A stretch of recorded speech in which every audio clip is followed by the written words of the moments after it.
Donc, bienvenue à cette heure bleu ciel. Une heure bleu ciel, pour ceux et celles qui en ont l'habitude, c'est un temps pour soi, c'est un temps mis à l'écart pour se poser, pour se ressourcer. Et c'est vraiment une joie de pouvoir le faire en présentiel et en Zoom, mais en présentiel depuis longtemps.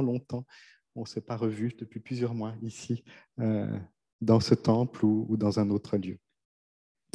Et puis, cette heure bleu ciel, elle est co-animée avec le lab, c'est-à-dire l'autre lieu qui cohabite aussi dans ce lieu, en tout cas en temps normal.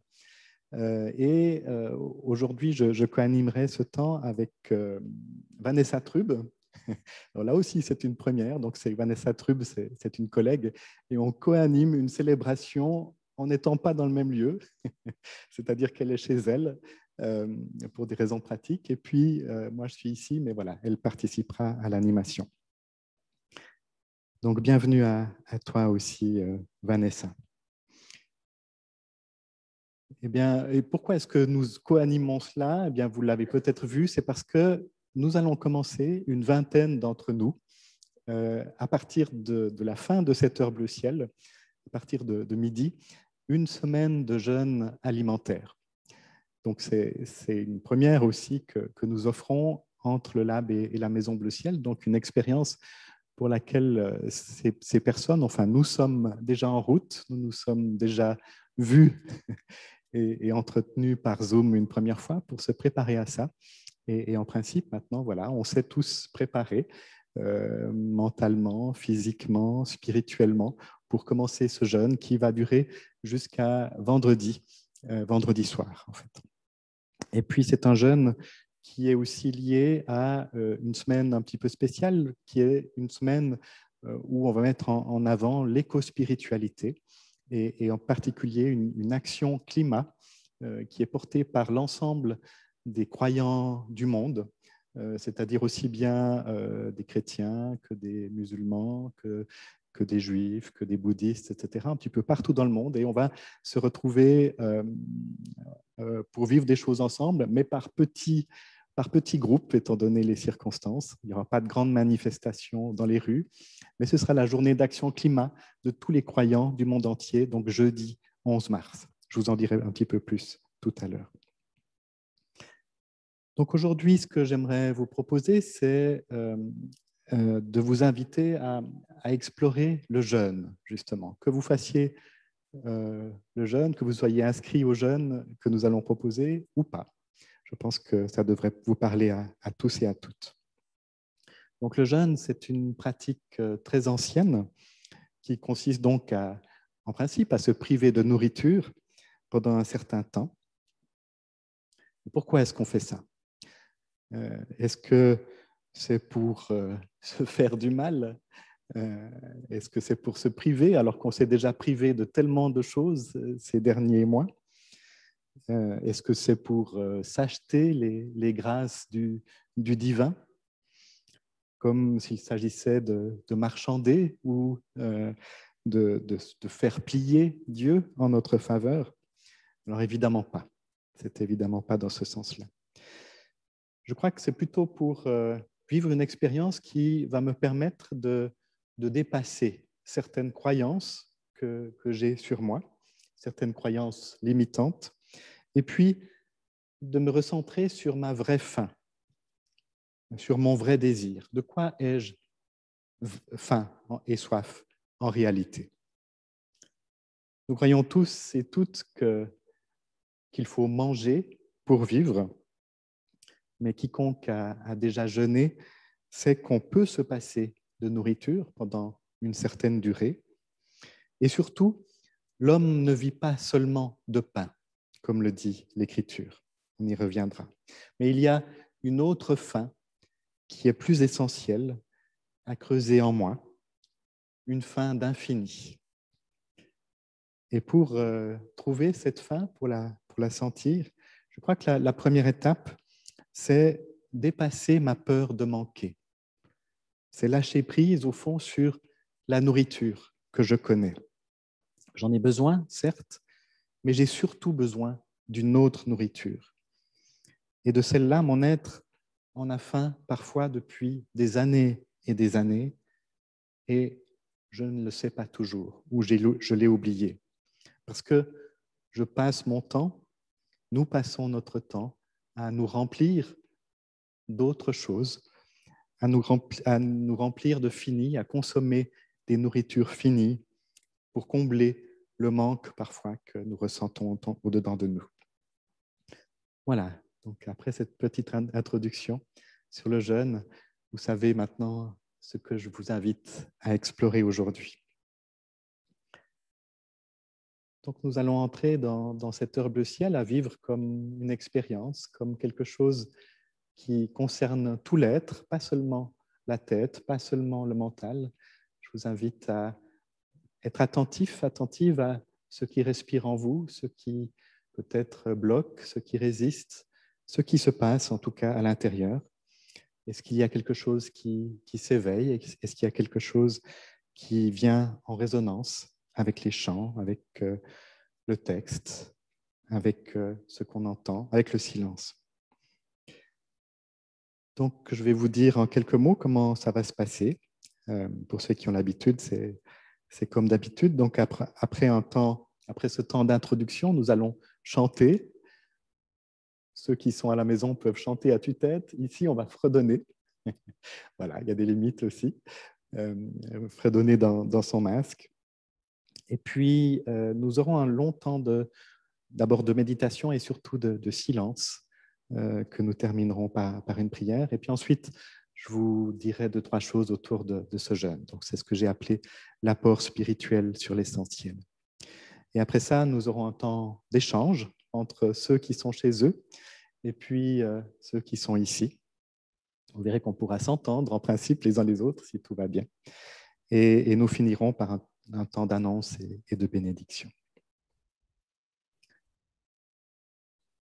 Voilà, je vous invite donc à chanter. On va chanter en se laissant accompagner par la musique. Ô toi, l'au-delà de tout, quel esprit peut te saisir? Tous les êtres te célèbrent, le désir de tous aspire vers toi. Ô toi, l'au-delà de tout, quel esprit peut te saisir? Tous les êtres te célèbrent, le désir de tous aspire vers toi. Ô toi, l'au-delà de tout.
Voilà, je vous invite à entrer dans un temps de méditation pour descendre au-dedans,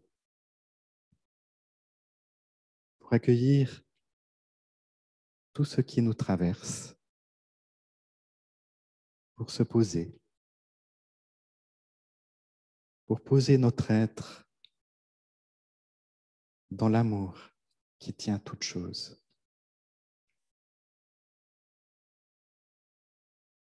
Donc pour cela, je vous invite déjà à vérifier que vous êtes assis confortablement, si possible avec le dos droit,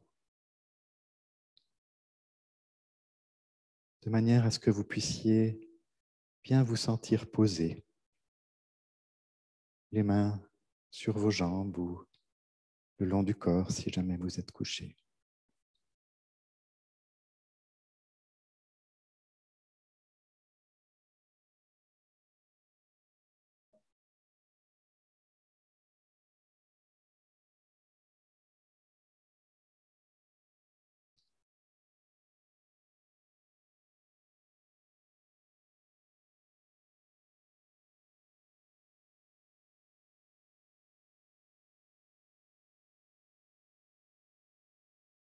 Je suis assis ou couché et je sens tous les points de contact de mon corps avec le sol, avec l'endroit où je suis assis. Les pieds, le bassin, peut-être le dos.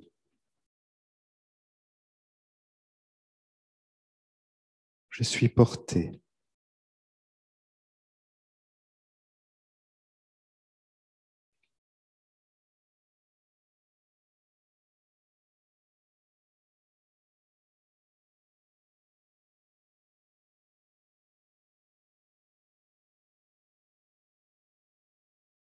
Et je goûte pour un instant à la détente de pouvoir me poser, me reposer.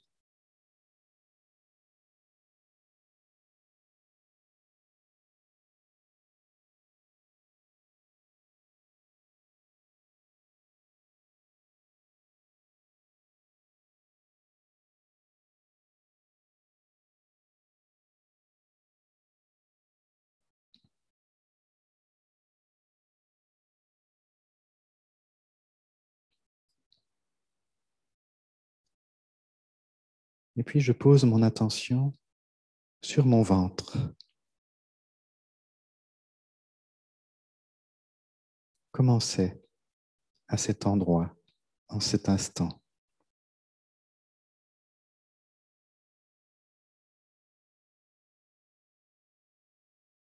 Est-ce que c'est tendu? Est-ce que c'est relâché?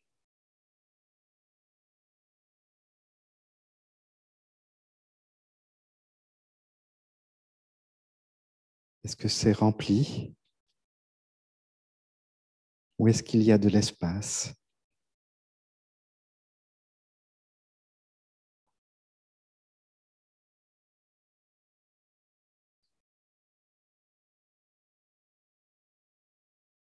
Pour tout le reste de cette méditation, je reste à cet endroit et j'observe.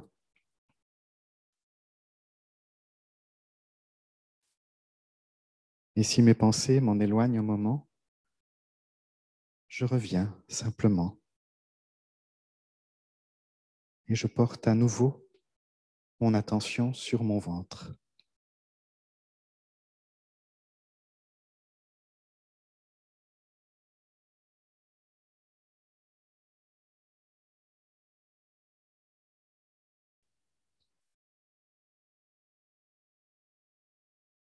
Quelle est la sensation?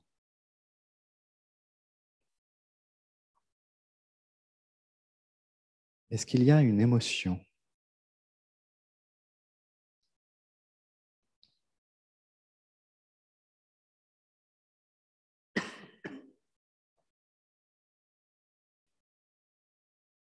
Je reste avec cette sensation, cette émotion,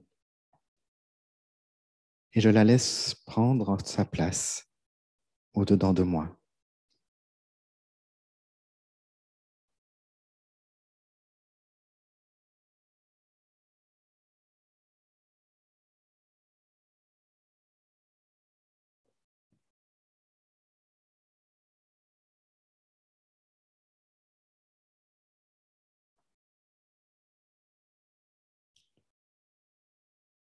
Et si mon mental part encore, je reviens. Je reviens vers mon ventre.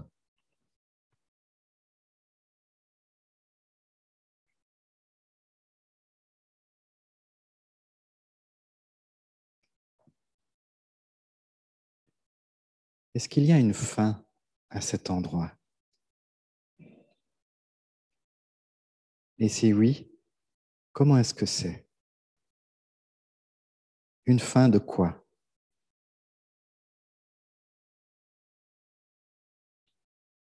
Je la laisse me creuser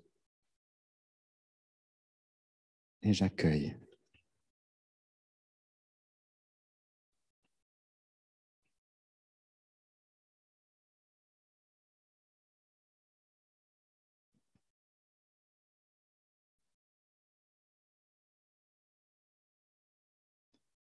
Et durant tout le silence qui vient,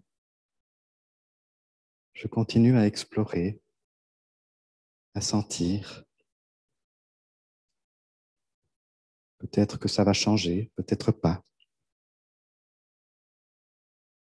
J'offre à mon ventre de lui être attentif, attentive. Je lui offre ma bienveillance.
Toi, l'au-delà de tout et l'au-dedans de nous.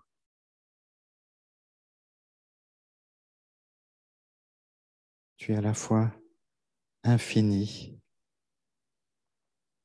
et présent au plus profond de notre être.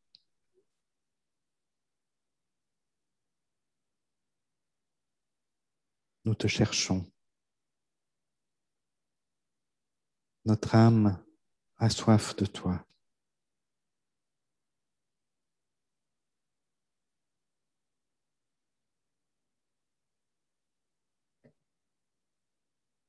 Tu creuses en nous la fin de ta présence.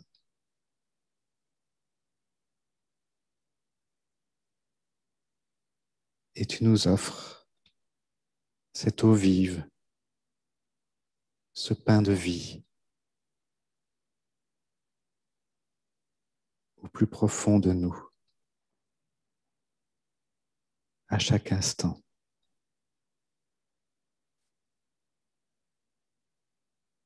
Amen.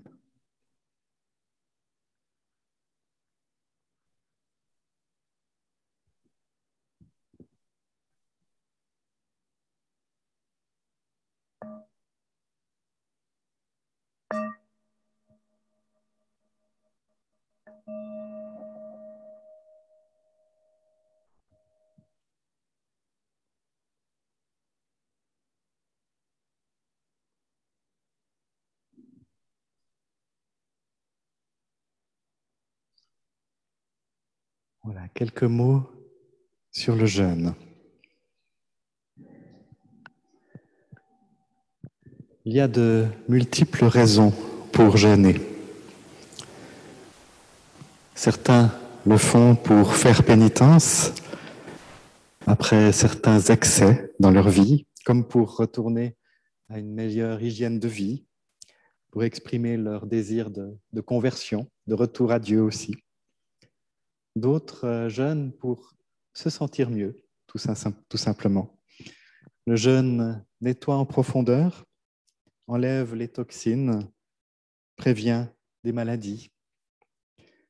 Et cela permet à notre organisme de se reposer un peu en rééquilibrant notre rapport à la nourriture. Jeûner nous libère de nos excès alimentaires et de notre mode de vie qui est si stressant aussi parfois. Et puis, il y en a encore d'autres qui jeûnent pour montrer leur désaccord avec notre mode de vie. Cette consommation de masse qui épuise la planète et qui prive de nombreuses personnes de l'essentiel. Et en plus, on sait maintenant que cela change le climat. Il y a donc à retrouver un rapport plus simple à la vie, apprendre à vivre simplement pour que tous puissent simplement vivre, comme le disait Gandhi. Mais je crois qu'on jeûne toutes et tous encore pour une autre raison, encore plus profonde, peut-être parfois sans le savoir vraiment. On jeûne pour retrouver notre vraie faim, pour retrouver notre faim véritable, de ce dont nous avons réellement faim, ce qui nous nourrit essentiellement. En fait, je crois qu'on peut ressentir chacune cette force, ce souffle peut-être qui nous pousse à jeûner. Parce qu'on a envie d'aller voir qui on est finalement. Qui suis-je? Est-ce que je suis seulement ce corps qui a besoin de nourrir ses cellules, cette machine à manger et qui va se désintégrer dans quelques années, à un moment ou un autre? Ou bien est-ce que je suis aussi le fils, la fille bien-aimée d'une éternité, d'un infini bien plus grand? Et je crois que si on jeûne, c'est parce qu'on a besoin, pour explorer cette question, de dépasser certaines craintes que nous avons en nous, certaines peurs, certaines croyances. Et donc, peut-être de passer par une expérience éprouvante comme celle de ne plus manger pendant un certain temps, parce que cela nous permet de vérifier qui on est et de vérifier comment est-ce qu'on fonctionne et avec quoi on se nourrit. Le jeûne, c'est un peu comme une traversée du désert. On fait l'expérience de notre faiblesse, de notre vulnérabilité, comme dans le désert. On y traverse des peurs. Le désert, c'est le lieu où rien ne pousse. C'est le symbole du vide. Il n'y a plus rien pour combler le vide qui est en moi. Il n'y a plus rien qui puisse me maintenir en vie. Évidemment, ça va nous confronter à des forces intérieures qui luttent en nous pour nous dominer. Certains disent aussi que le jeûne nous met à nu. Il n'y a plus rien entre nous et ce qui se passe au-dedans de nous, entre nous et nos pensées. Il n'y a plus d'échappatoire possible. On ne peut plus faire semblant. Cela nous révèle à nous-mêmes dans tout ce qui nous habite. La Bible nous raconte qu'avant de commencer sa période d'enseignement, de guérison, de ministère, comme on dit, Jésus a fait une expérience radicale à la fois du jeûne et du désert. Vous connaissez sans doute ce texte, il est dans les différents évangiles. Là, c'est dans l'évangile de Luc. Jésus, rempli du souffle saint, revint du Jourdain et fut conduit par le souffle dans le désert. Il y fut mis à l'épreuve par le diable pendant 40 jours. Il ne mangea rien durant ces jours-là, et quand ils furent passés, il eut faim. Le diable lui dit alors, « Si tu es le Fils de Dieu, ordonne à cette pierre de se changer en pain. » Jésus lui répondit, « L'Écriture déclare, l'être humain ne vivra pas de pain seulement. » Jésus a donc été jeté dans le désert par le souffle, c'est-à-dire probablement poussé par son désir d'absolu, son désir d'intimité avec la source en lui. Et juste avant cette histoire, il vient de vivre une expérience sans doute indépassable, celle de son baptême au Jourdain. Et pendant son baptême, il a entendu une voix qui a dit ce qu'il est en vérité. Le Fils bien-aimé du Très-Haut. Tu es mon Fils bien-aimé. Et donc, ça a des conséquences d'entendre quelque chose comme ça. Il veut aller vérifier au désert ce qu'il a entendu.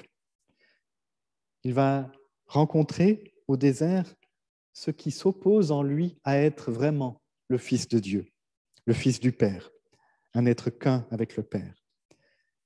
Et il va éprouver en lui tout ce qui voudrait autre chose que cela, tout ce qui voudrait autre chose aussi que le silence et le vide. Et donc le récit nous raconte qu'il est resté dans ce désert, dans cet espace, pendant 40 jours et 40 nuits, en jeûnant.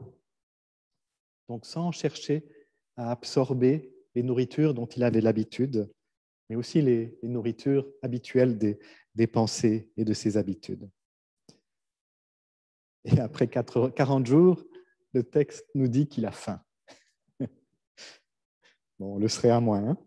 Et il entend une voix qui lui parle comme quand nous entendons des voix au-dedans de nous sans cesse dans notre tête, celle de nos pensées.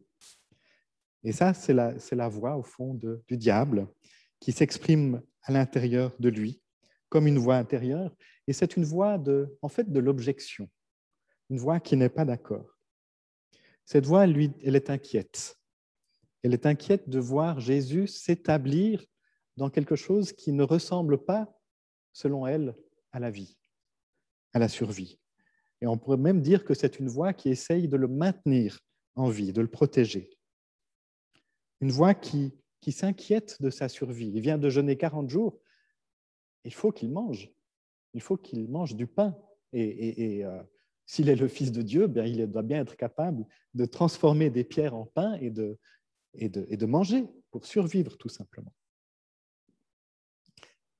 Quand on se prive de quelque chose, je crois qu'on entend ces voix. Il y a quelque chose en nous qui s'exprime de cette manière-là aussi. Quelque chose qui nous divise en fait intérieurement, où on avait prévu de jeûner et tout à coup, on se rend compte qu'il y a une autre voix qui nous dit autre chose. Quelque chose qui divise, c'est tout simplement la définition du diable. Le diabolos, c'est ce qui divise, au contraire du symbole qui rassemble. Donc, une voix qui nous écartèle intérieurement. On a un désir profond de s'approcher de la source, de trouver notre véritable identité, et une autre voix arrive et dit « Ah ben non, quand même, tu ne vas pas faire ça. » Donc cette voix, elle exprime en nous d'autres besoins, des envies qui sont autres que notre aspiration profonde. Et donc cette voix va essayer de le ramener à la raison qui est la sienne, celle de la raison de la survie, en fait. Mais Jésus veut expérimenter le « je suis », et plus particulièrement « je suis la vie éternelle ».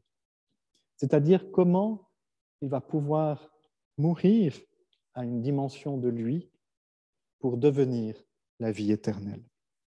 Il veut mourir à ses croyances qu'il est mortel pour expérimenter, au fond, que la vie est bien plus que son corps.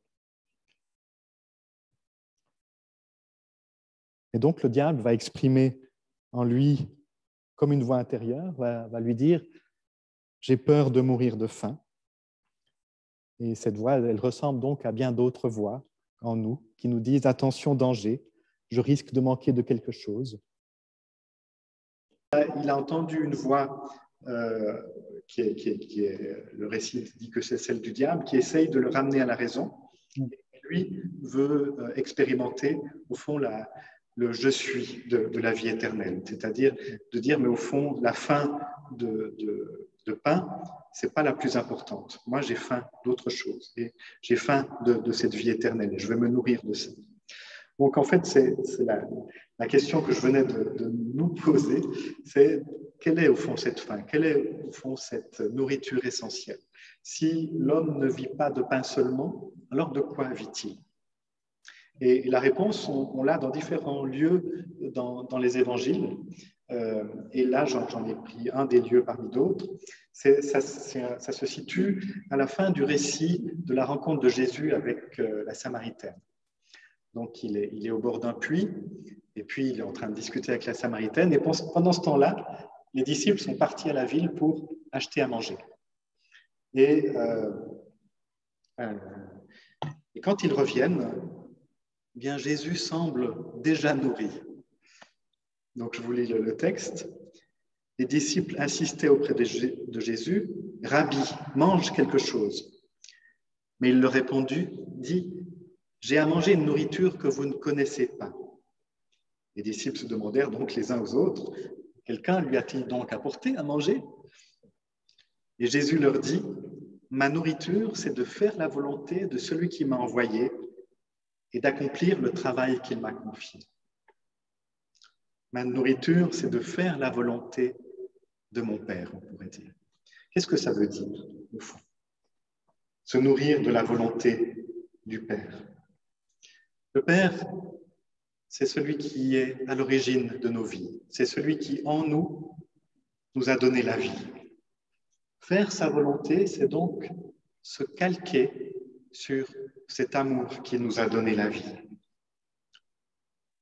Mais se calquer sur cet amour, ça peut être très différent de ce que moi, je voudrais dans mon ego. Donc en fait, faire la volonté du Père, c'est être centré et non plus égocentré. C'est être centré sur ce qui est à l'origine de ma vie en moi. Et c'est ça, en fait, que nous exerçons dans le jeûne, non plus faire la volonté de mon ego, qui me dirait qu'il faudrait que je survive, mais se laisser nourrir par quelque chose de beaucoup plus profond, par cette présence du « je suis » qui habite en moi, et se sentir ainsi nourrir d'infini. Donc la volonté du Père en moi, c'est accueillir ce qui m'a voulu en vie et être au plus proche de cela. C'est aussi accueillir en fait tout ce qui est, parce que le Père, c'est aussi cette part en moi qui a cette capacité d'accueillir tout ce qui est. Donc, de lâcher des peurs, d'accepter au fond de se rendre vulnérable, d'avoir le cœur ouvert à tout ce qui peut arriver. Accueillir tout ce qui est radicalement, y compris même ce qui en moi ne voudrait pas rentrer dans la volonté du Père et qui ne voudrait pas qu'une autre volonté que la mienne soit faite. Ça fait aussi partie de ma vie. Donc accueillir même cela avec amour. Voilà. Et cela, on le fait donc pour faire l'expérience que je suis plus que ce corps, que je suis plus qu'un amas de cellules, pour faire l'expérience que la vie éternelle coule en moi, la vie éternelle du je suis, et que c'est cela qui me nourrit essentiellement. Et je termine avec une phrase de Grégoire de Nice qui disait que l'homme est un être à qui l'être manque. L'homme est un être à qui l'être manque. Eh bien, c'est cela, c'est pour cela que nous jeûnons.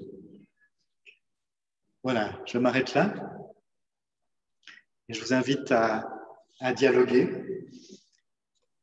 Je te propose, Vanessa, de dire avec moi la bénédiction et puis de la recevoir ainsi, tous ensemble.